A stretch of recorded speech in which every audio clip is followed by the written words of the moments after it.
Good afternoon, everyone. So, we've been doing these series of webinars, and the series of webinars really relates to how do you really look at your emerging company and make determinations about raising money, about who your investor partners should be. If you're an investor, how should you be really evaluating these companies as they're emerging?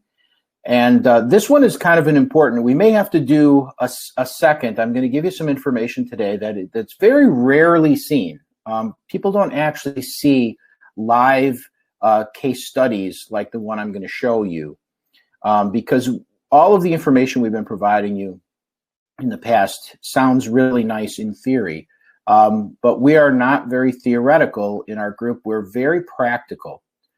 So without further ado, and I didn't introduce myself. I'm Joe Cecala. I'm the founder and the CEO of the DreamXConnect, and we have an exciting webinar today. So I'm going to begin, and if you haven't seen the other webinars, I think it's important for you to go back, get the links, and actually look at a lot of the mechanics we've gone through before, because it'll really enhance your experience with today's webinar and give you some real meat and potatoes to understand how you're going to enter into agreements with investment groups and how your company's growth is going. So the first thing we're going to do today is a little review of what we discussed before, something called equilibrium pricing. And in that discussion, you should just keep in mind that the fundamental way that everyone gets investment dollars in, or that shareholders decide to buy or sell stocks, for that matter, buy or sell anything, is when an equilibrium exists, is when a buyer and a seller agree, when they're in equilibrium on the price of a thing. So we're going to show you a little more mechanics just to make sure you understand equilibrium pricing. And then I'm going to take you in detail through a case study where equilibrium pricing was used and exactly what the milestones were. And then we're going to give you a little overview of how we can help and what we have going on at the DreamXConnect and our current free products and some of our paid consulting work. We'll go over that at the end. So without further ado, again, so the equilibrium pricing review is first. So equilibrium pricing is looking at the future. All investments are determined based upon a rate, and that means that time is involved. You can't have a rate without having some period of time over which it's measured. So a rate of return is merely how much more money does the investor expect to get back over some particular period of time. What isn't factored in, which you as the business owner, I'm speaking primarily to that audience today, what isn't factored in is what's happening before the investment dollars arrive. And this is where it's most important for you to prepare. So what you see in this diagram is the vertical line of the total value of your company. And that's really what you're most concerned about. In other words, the higher the valuation of your company when an investor invests, the more opportunity there is for you to make money and harvest the wealth of the company, because you'll own more of it. If he needs to invest $5 million and the value of your company is $10 million, you'll arguably have to give up half. On the other hand, if it's worth $50 million, you're only giving up 10%.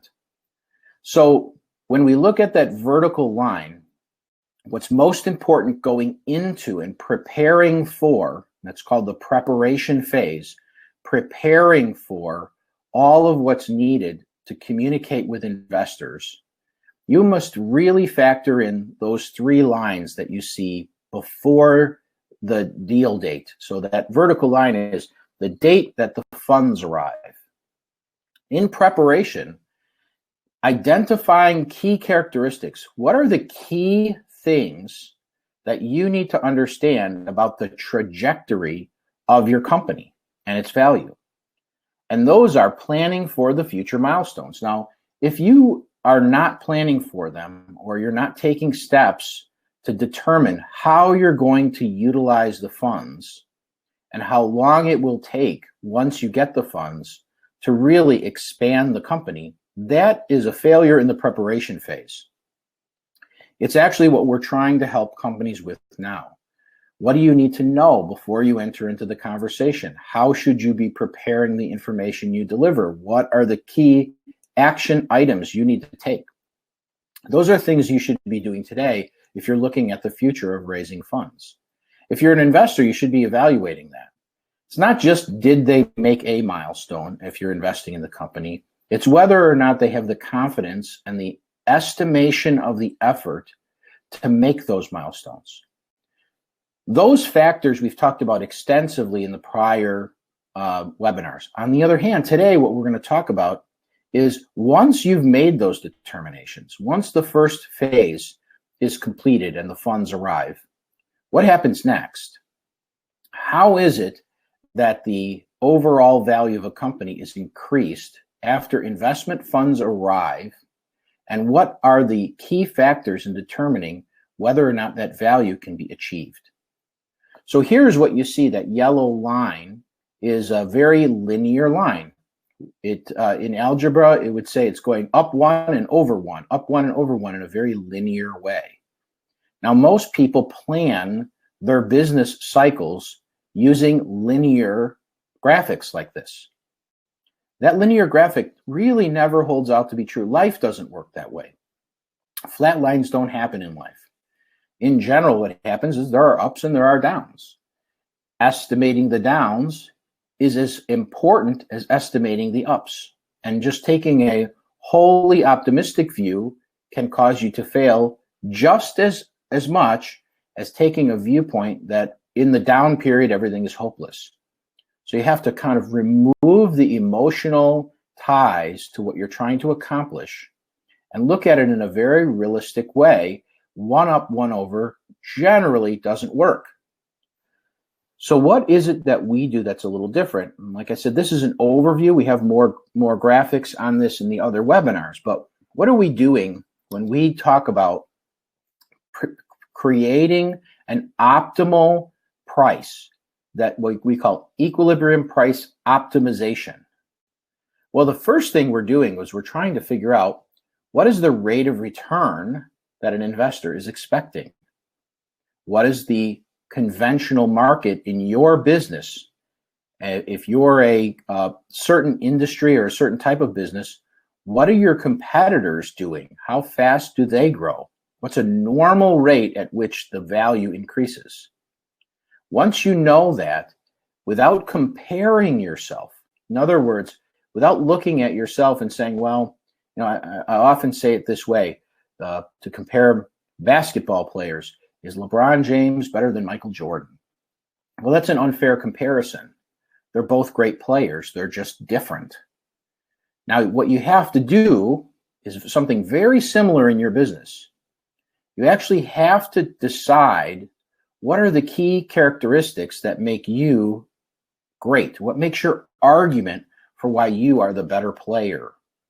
Now, if both are great, fine. But what makes you differentiated? What makes you differentiated is along that line that we're showing you. Now, this one has a particular linear line as well. But what you see is a squiggly line right after the deal closes. So that vertical valuation line is showing you the day that funds were invested in a company.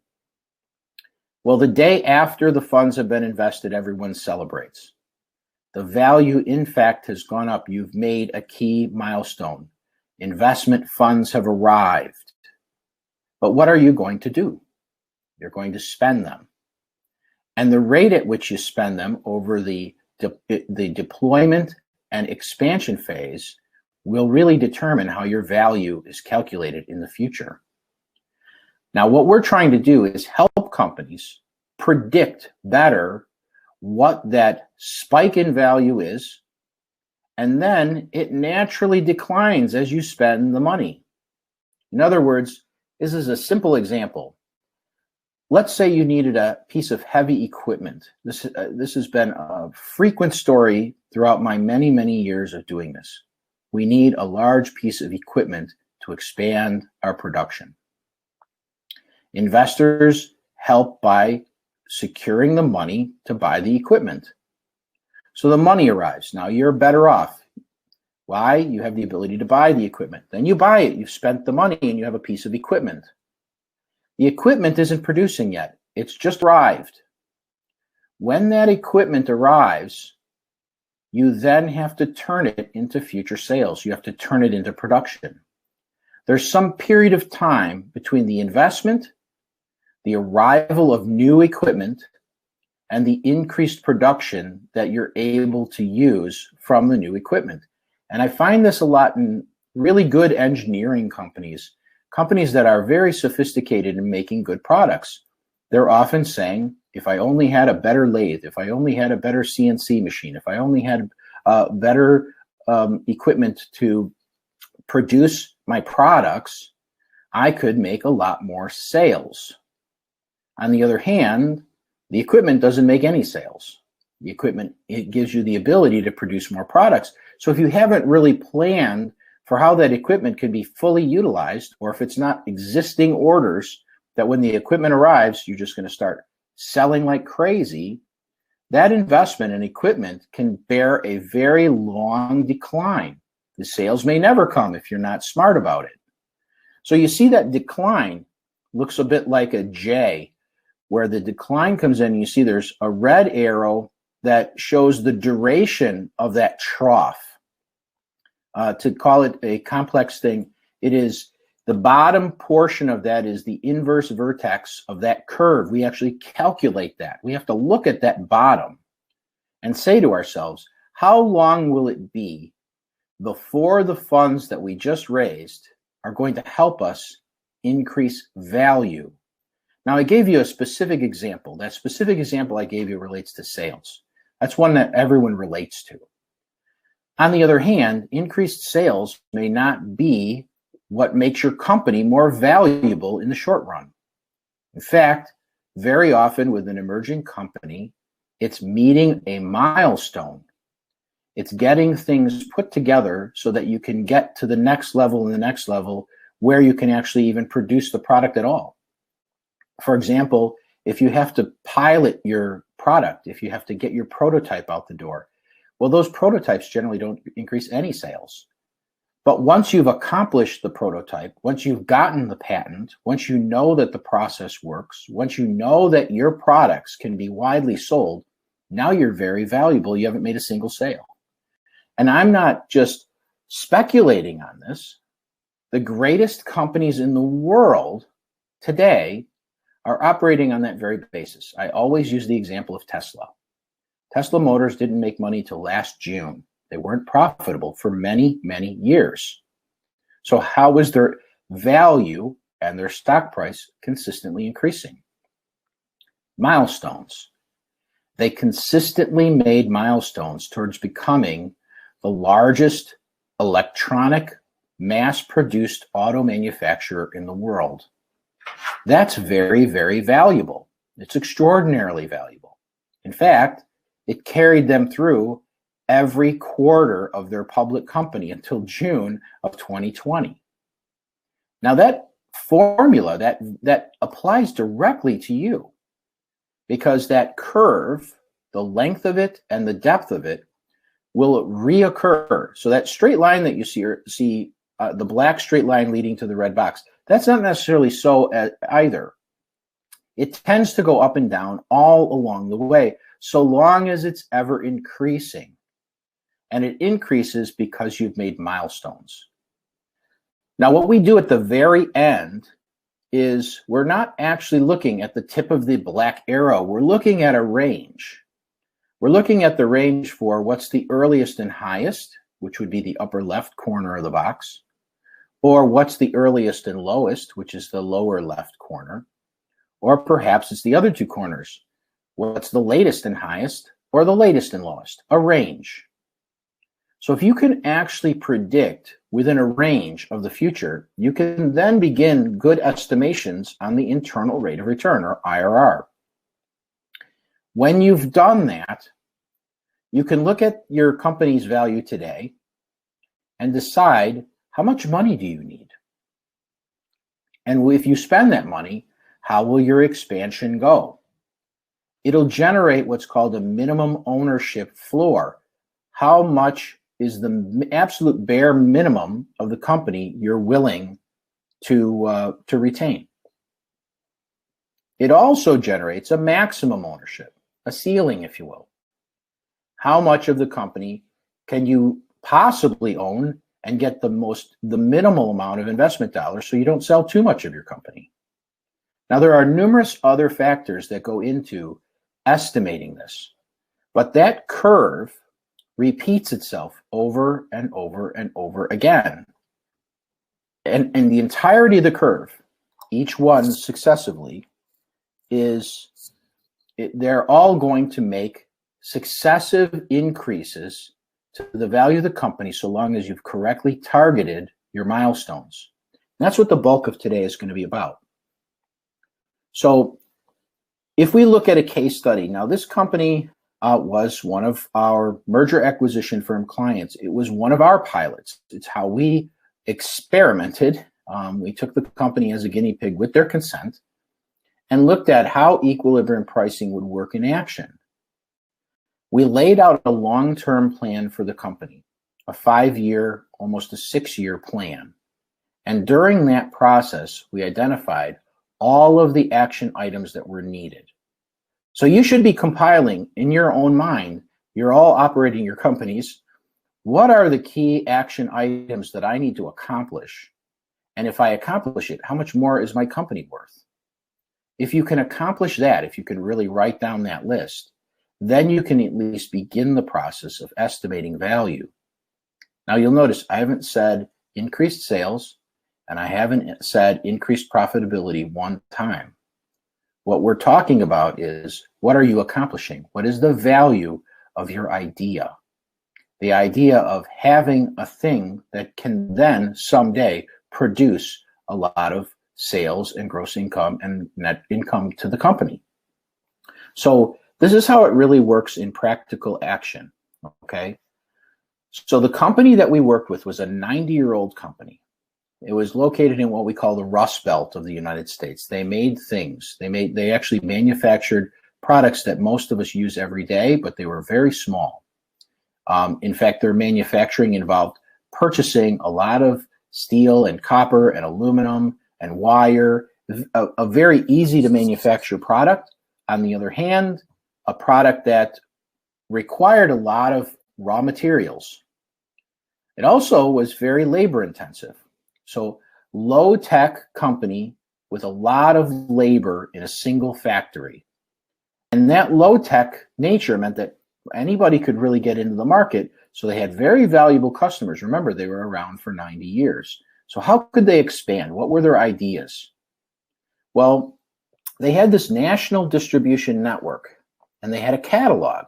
So they were well recognized in their industry, but a very small player. Certainly not big enough to compete with very large companies that make products like theirs. But the national distribution was a key factor to look at expanding.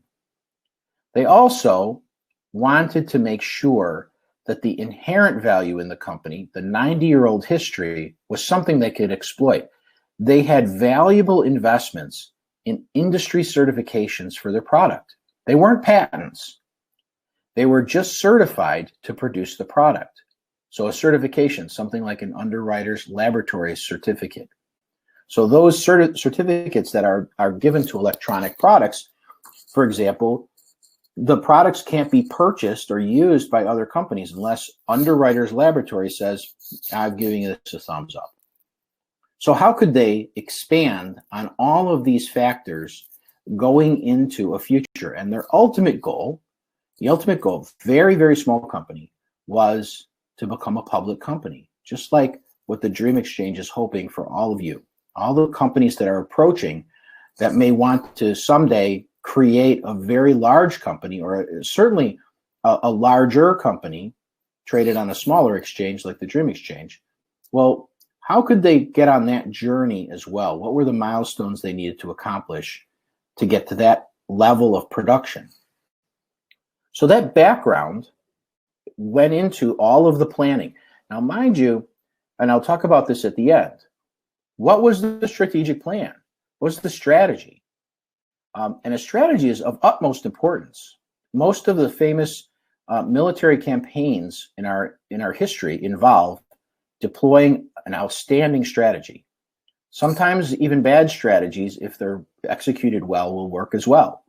We could all argue whether Normandy was a good or a bad strategy. It certainly was costly in the terms of life, but we chose to invade Europe in World War II at Normandy. That was the strategy.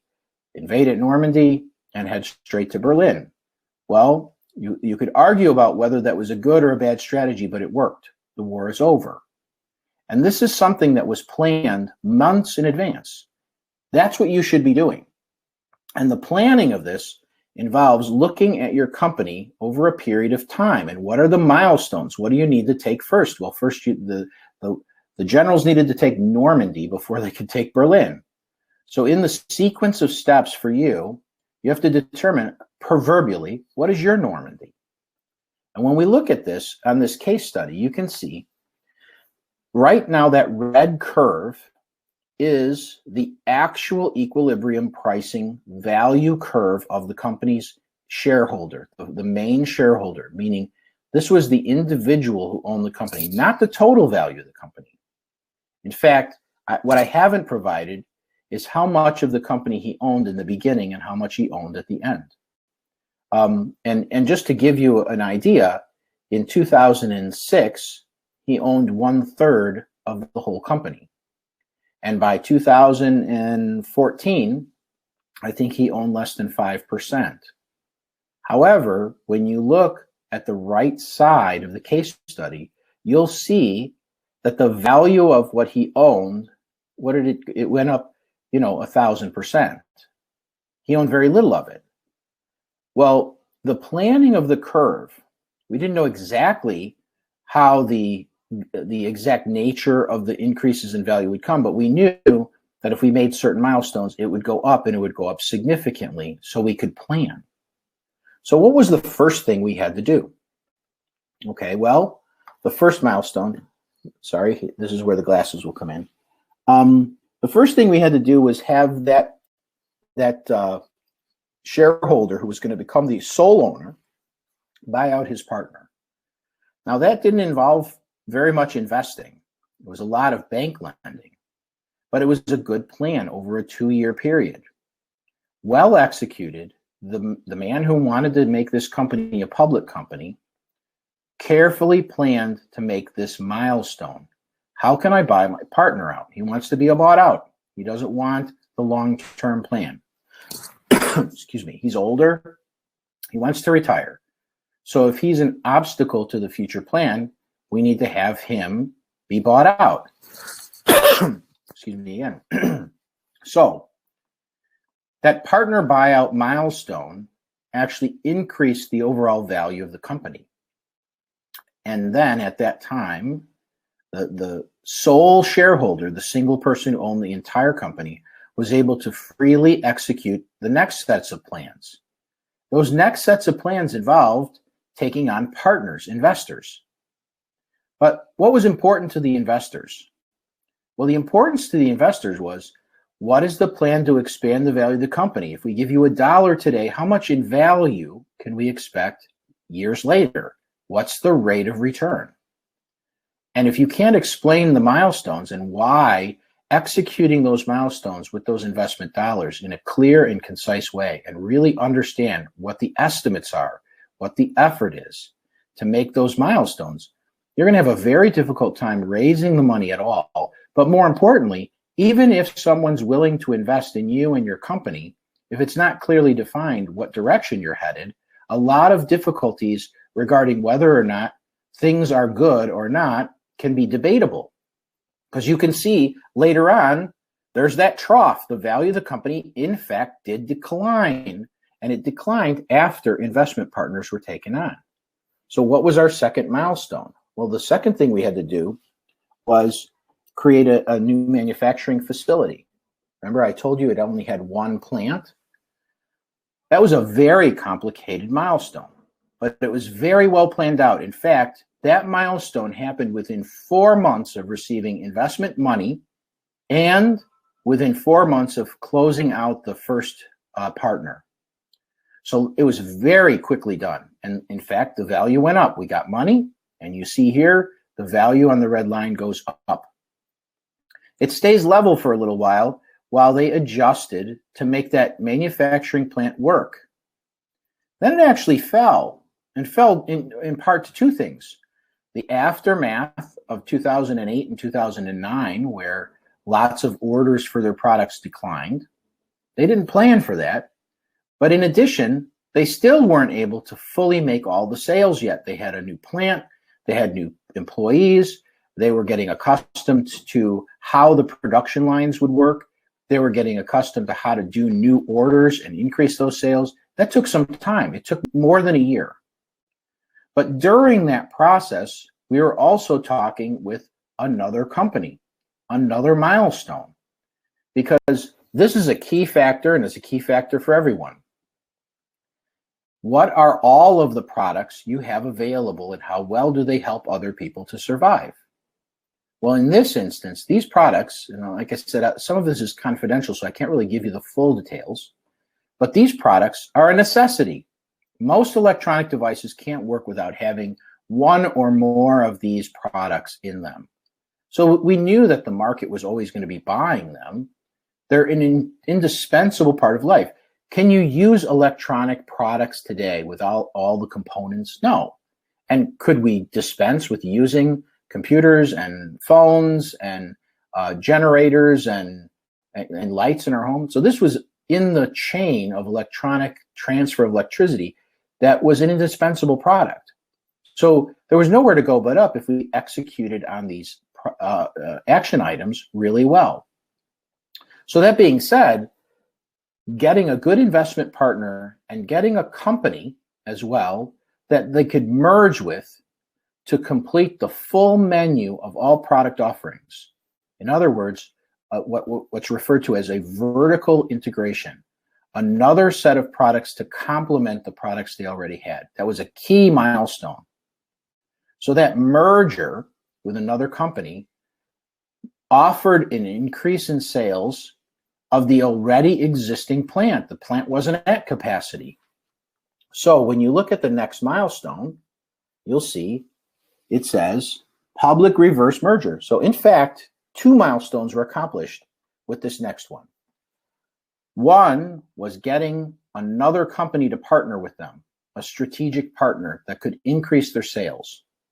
The second one was getting a registration of their stock by the Securities Exchange Commission. So now they actually had public stock, and they had merged with another company, and now they are quite big. They more than doubled in size. But look what happened. They didn't double in value. Why? Because the milestone on that particular date didn't increase sales. It didn't increase profitability. It took time. Between the date of that merger in 2010 and 2015, before things became operational, there was an absolute decline in the value of the company. And we told the investors this would happen. It was going to take some time to integrate the two companies. And because they found that out, they were very patient. They were very pleased, in fact, that we were working out all the integration. They were told the truth. They were told all of the information needed so that they would not only continue to invest, but help us with the public company registration, as well as patiently wait through the bottom curve. You see that bottom equilibrium pricing curve. And it took approximately 1.5 years to 2 years. This estimation here, this milestone, was so significant, and its significance can't be understated. Getting the registration of the stock, getting the added partnership to double the size of the company, eventually gave it a tremendous boost because they were able to conduct, I know this one is the acquisitions, I don't need my glasses. They were able to conduct multiple acquisitions of other small companies. Why? Those other small companies had the sales they needed. Those companies didn't have good manufacturing facilities. In fact, some of them were so remedial that they were literally making some of these products in a garage. Why were they willing to be bought by this new company? Well, the owners of the companies they acquired got some stock in the new public company. The world calls this a roll-up. If you're a financial professional out there, and I'm doing a lot of kind of basic education, I apologize, but this is the technique that was used. It's called a roll-up. You take a lot of small companies in the same industry, you get a publicly registered stock, and you combine them all so they can all share in the increased value from combining many, many companies into having greatly expanded sales. And they have what's called a economy of scale. They don't need 10 human resource departments. They only need one. They don't need 10 accountants. They need one. So all of these smaller companies were able to become increasingly more profitable by rolling them into what we had built. We built a very large company that just needed sales capacity. So those acquisitions over maybe a 2.5 year period of time were very important. Now, not only were they important for the reason that they added sales, but here was what is vitally important. How did their products help people to survive? They were looking at where are the products going to expand because people will need them. They're necessities. So when they acquired these new companies, they were actually delivering electronic products to a new industry. Thousands of windmills. They all needed this particular product. Not only did they do windmills, they were supplying their product to data centers. Data centers are an enormously valuable product. There would be no World Wide Web without a data center. Many people talk about the cloud as if it's up in the sky. It's not. It's in a building. And those buildings are very sophisticated electronic buildings. And without the complement of all the electronic products, there is no cloud. There is no electronic environment for the internet to work. So the increases in sales not only came as the result of acquiring key companies that had more sales, but they came by acquiring key companies that had survival-based products that were a necessity for other people to want to own. So you can see the story unfolding because back in 2006 and 2007, the owner of this company knew that if he couldn't get the technology and add to his existing technology to be in the market where these necessity products existed, he wasn't going to have them and other people would. So that plan to acquire these companies occurred in 2006, 2007, and 2008. That's when the plan to become a more, what we refer to this internally as a pro-survival product-oriented company was born. It was just an idea. It turned out to be a brilliant idea and a very correct idea. But what I'm enforcing here and trying to really make sure that you duplicate from this webinar is that your ideas fit into the same mold. I don't know what industry you're in, and I don't know what products you sell. But when you're looking at the future, you want to be selling things that are necessary for us to survive long term. And this increased sales from these acquisitions really bolstered how the company's value worked. Now, those bars that you see are also the pay of the executive who owned the company. So in the beginning, he was really working for himself. He was going to work every day and he owned his job. But as the company grew and as it got publicly registered shares and as it became a company, he really owned part of a much bigger enterprise and he had a job. He went to work for a company that he owned part of.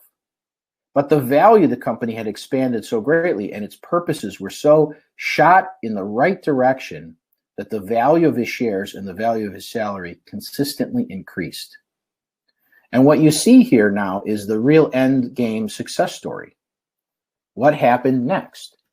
So the next, I don't know how we wrote it yet, the minimum requirements to list on the stock exchange, they'll begin allowing your shares to be bought and sold electronically in a public marketplace. That creates enormous value because by this time in 2014, by that time, there were over 4,000 investors in the company, including pension funds and mutual funds, so that the value of those shares was extremely liquid. Those original investors from 2006, 7, and 8 now could freely sell their shares in an open public marketplace on a stock exchange. It's a tremendous success story because they didn't have to negotiate with the owner and say, we'd like to get our money back. We don't know how we're going to make our rate of return. We don't think your profits next year will be as good as this year. We'd like to sell some of our stock. It becomes a problem for the company owner not to have a liquid marketplace. So this example of what we call upgrading to a national stock exchange worked beautifully. It's exactly the case study that we were looking for. Now, once it upgraded to the NASDAQ stock exchange, it still had to perform. And look, it performed extremely well. And the value of its company, as well as its next milestone, which was increasing the profile of that company for more investors to make it even more secure as an investment. So everyone watches TV and they see the Dow Industrials are up, the Dow Industrials are down, the New York Stock Exchange is up and down. Well, those are just an accumulation of companies. And they're up or down based upon the confidence to be included in a list of companies known as the Dow Industrial Average. Those are the largest companies in the world. On the other hand, graduating to some index or some grouping of companies where you're kind of viewed as really secure, you're viewed as a really safe, good, solid investment is of extreme value. The Dow Industrial companies are always trying to stay as one of the Dow Industrial companies. Well, this company was able to make it to what's called the Russell 2000. I want to look at the arrow a little more carefully. Yeah, that happened before 2014. A short while after they were listed on the NASDAQ Stock Exchange, they were grouped with many, many other small companies in the Russell 2000. It's an index of 2,000 small companies that enhances the confidence of the investing public in that company. So you can see, born from maybe 8 years of planning, this owner, a single person, became quite wealthy with shares that he could sell at any time, had a very nice salary, and had a very secure company. Banks, investors, employees, vendors, all of the people that he was doing business with now had an easy time doing business with him because of the security of how big the company had become and how well it had executed its business plans. In fact, the information when you're a public company is filed publicly. Everyone's able to read what's happening inside your company and choose for themselves whether to make the investment or not. So this case study, and I've gone through it rather quickly because I do want to go over, and this may not even make an hour because I'd like to see if there's some. Last time I cut short the question and answer. But I do want to go over a few things that we're currently doing to get you started, because this is very extensive. It's 8 years of work, and it's a tremendous amount of careful planning that went into 8 years of case study. But where do you start? How can you begin this process? It's a journey, right? So in the journey, first you have to do is look at, okay, well, how can we help you? What is the Dream Exchange currently doing to help the small business owner emerge? And I don't just mean that you have a concept. We're going to come up with something called Dream Concept. We're working on it. If you don't really have a company, it's very difficult because you're still in concept phase. But if you actually have a company and you're making sales or you're in business, feeding a payroll, or you're an investor who wants to invest in a company like that, there are some very key factors at the outset that have to be carefully looked at. And it takes professional help. Usually it takes tens of thousands of dollars of professional help to get moving, as well as how do you even get introduced to investors? How can you even find somebody who's strategically aligned with you so that they can help you become the great company you intend to be? So here's how we're doing this. The first thing we're doing, and this is perhaps relates to everyone. So as I mentioned, the company that we piloted, it listed its shares on the NASDAQ Stock Exchange, and before that, it registered its shares with the Securities Exchange Commission. So it was quite large when it did that, millions of dollars in value, as much as $100 million. So what we're trying to do is we're working very carefully, and have been doing this now for 5 years, to see a new law be passed called the Main Street Growth Act. Now, the Main Street Growth Act creates a new type of stock exchange called a venture exchange. This is designed to accommodate much smaller companies. You don't even have to have tens of millions, but it will be in the millions of dollars. I think a good business plan often involves having millions of dollars of investment dollars flowing into expanding the company. There's also a new type of security created called a venture security. And the exchanges and the types of securities will create an entire new way for investors to make these investments and also be able to resell their investments, as we showed you as the spike in value occurred with the company that upgraded. We want those companies to have a stepping stone, an actual stock exchange marketplace that acts as a stepping stone to the national exchanges like the New York Stock Exchange or the NASDAQ. And the key to this is liquidity. Liquidity that is in the private capital markets will move to this quasi-public market. Why do I say quasi? Because in the beginning, there probably will be very few investors. You won't have 4,000 investors, perhaps.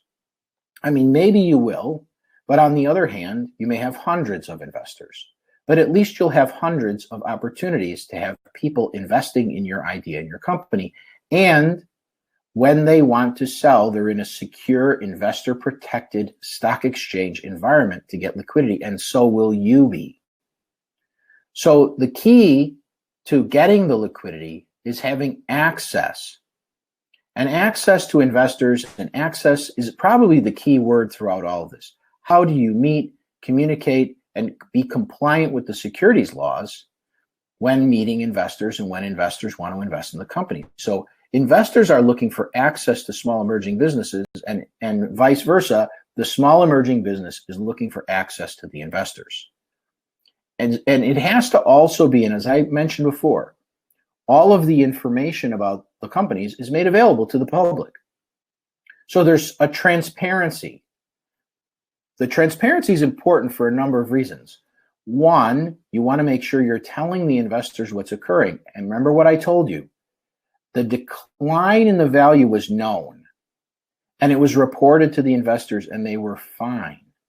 But if the decline happens and you're not transparent about it, investors tend to become upset. They want to know why. What did you miss? And you can't even miss. You can even say, we wanted to make this milestone in January. We're going to make it next January. And as long as the transparency exists, the investor is protected. He makes his own decisions on what to do with his money.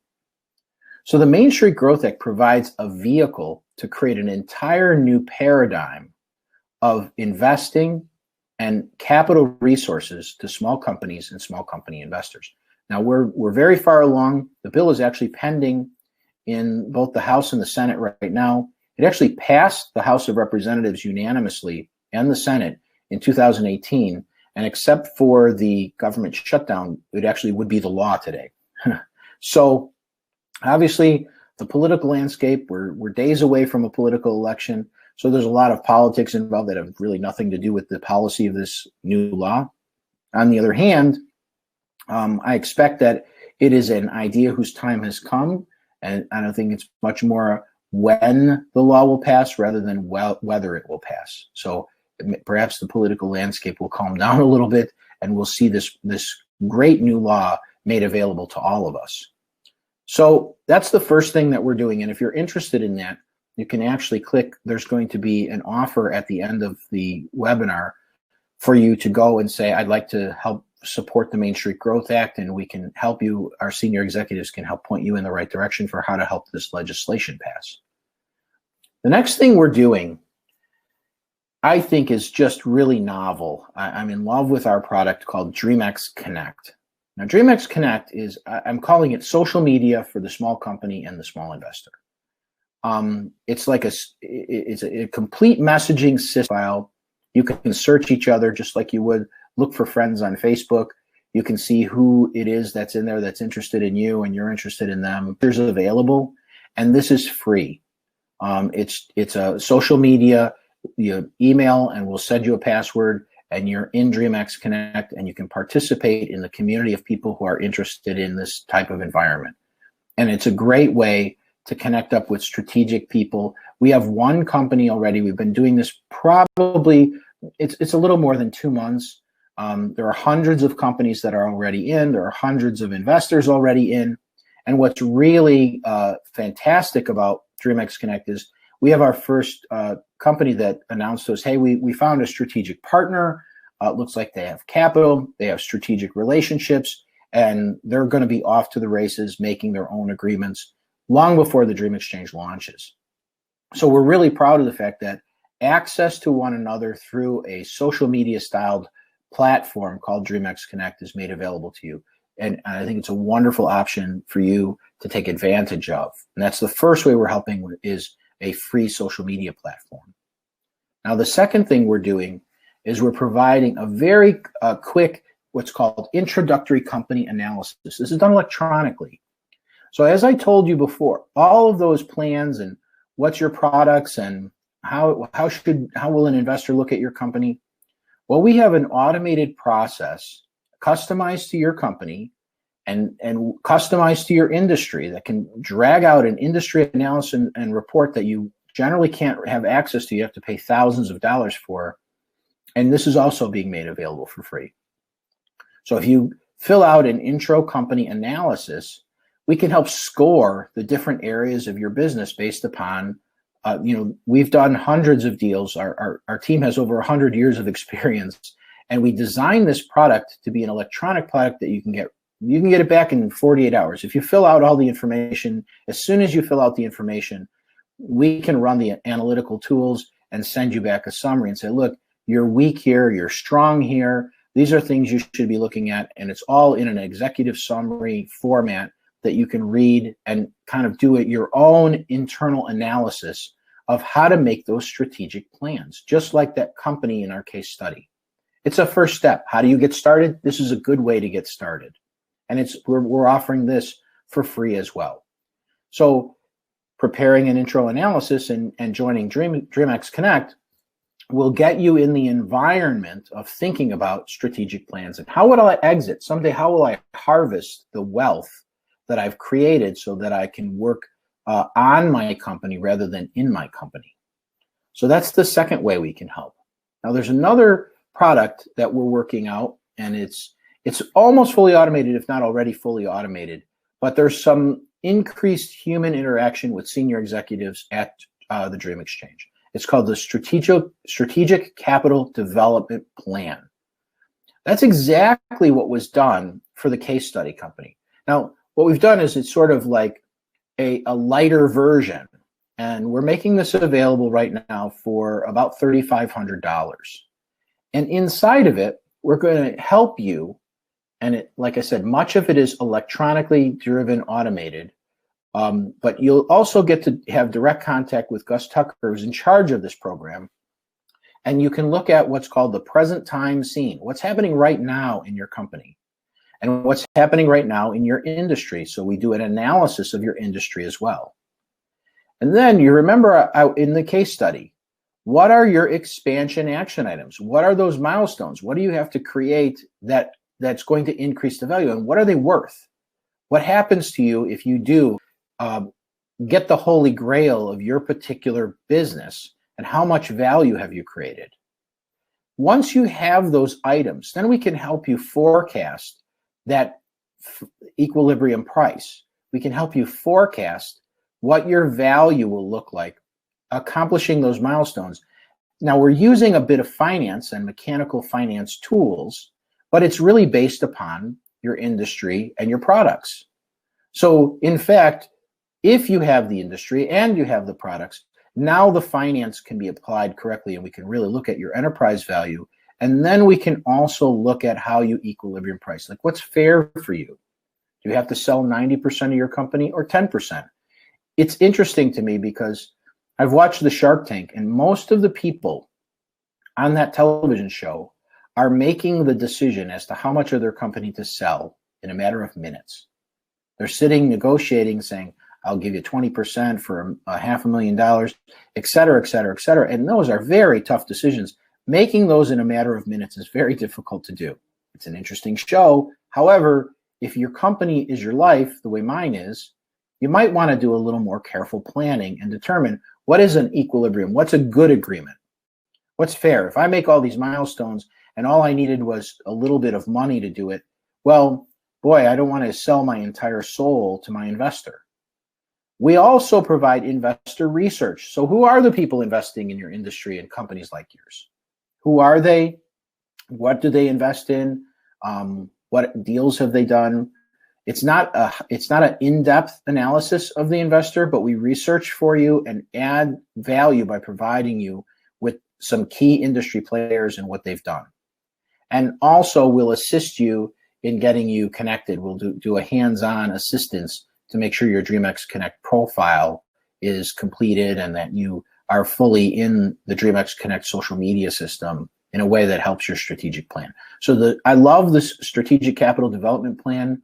It is a very, very good product for very little money. If you went to consultants and business professionals, this would cost tens of thousands of dollars perhaps. But through automation and through the experience of our team, we're able to deliver it very inexpensively. And we want to help you even before the Dream Exchange opens, before we're a full-fledged, all grown-up stock exchange, because we're not open and we're working on licensing. Before we're open, how can we help the general public who are looking at these products? And the last thing is, how do I participate? How do I do this? So number one is, if you go to the offers button, you can register in DreamXConnect. It'll take you right through our website. Number two, you can stay informed on our progress as the Dream Exchange and on the Main Street Growth Act. Thirdly, you can purchase the Capital Development Plan, which I think is an amazing product. And you can have personal interaction with Gus Tucker and Tom Hernowich from our team. And lastly, government relations. You can help us pass the Main Street Growth Act. Thank you all so much. Come join our team, and we would love to prosper right alongside you. So thanks again.